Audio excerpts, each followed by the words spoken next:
next speaker is from the high school. He's the high school teacher of the year. Strickland.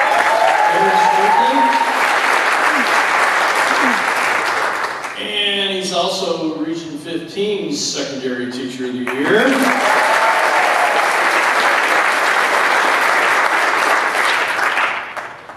Gary's letter is to one of his students that will be graduating.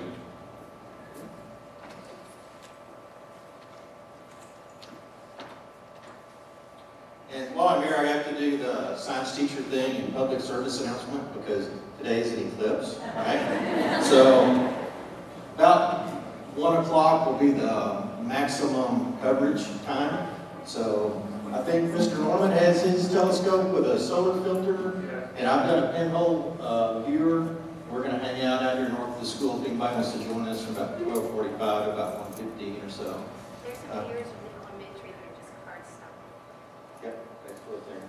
NASA is streaming it live, and I'll throw this out because some people have been talking about doing the selfie mode thing. That'll be okay for your eyes, but I don't know how good it's going to be on the plastic lens in your iPhone to sit there and absorb the sun's energy for a little bit. So do that at your own risk. So, all right.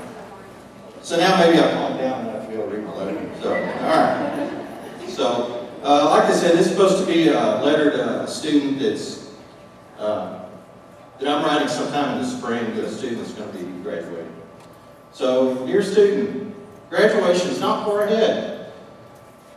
And I'm really proud of you and excited for you as you approach this milestone in your life. And I thought I'd offer you a few last words as a teacher that I hope you might find useful in the weeks and months ahead.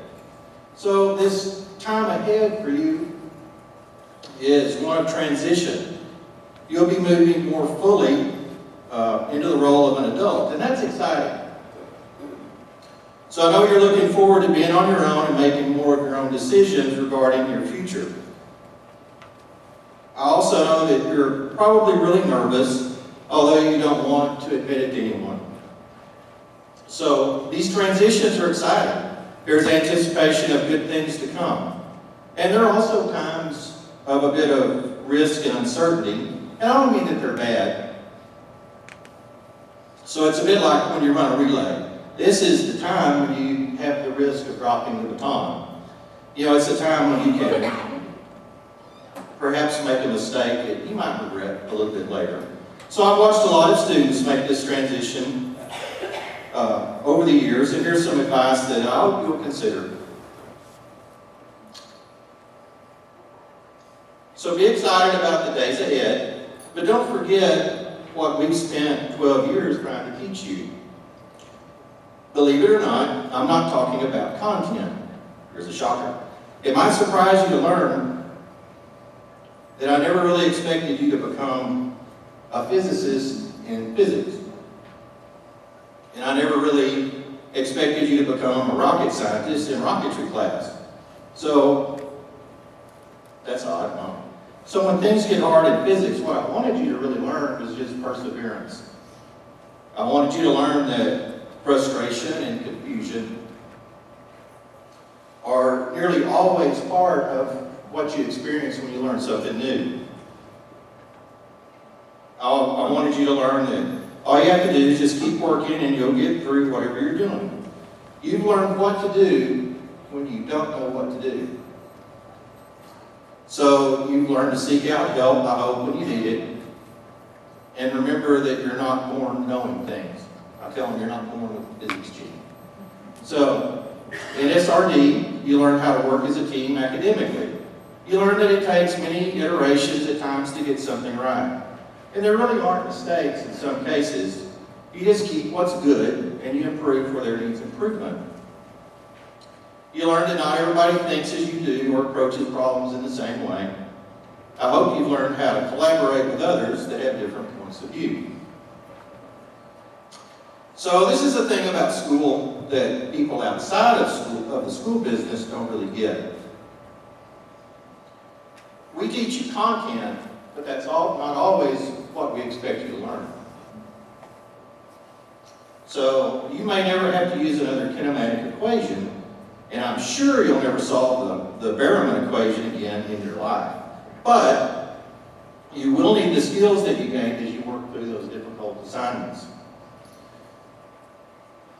So here's another thing to think about. I know that you're tired of people telling you what to do.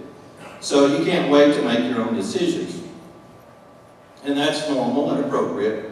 But as you start to make your own decisions, reflect for a little bit about why we had all of those rules and expectations for you. So we've always wanted what's best for you, and as your teachers, we've all tried to mold you and help you become the best version of yourself that you can be.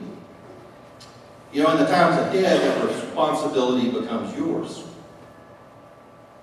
And that's the way it should be. Just don't forget that we still care about you. We don't have you in class, but that doesn't mean that we've erased you from our memory. Probably some exceptions. But if you need something, come see us. We're still there for you. It's no longer our job anymore to tell you what to do, but we can still offer advice or just talk to you. So when things get tough, and you don't want somebody else to know that you got that big knot in your stomach and you're nervous about something, just text or call, and I'll have a really bad joke waiting for you. So there you go. Don't just remember the aggravations of high school. Remember the good times, and remember the important lessons, and remember we're still here.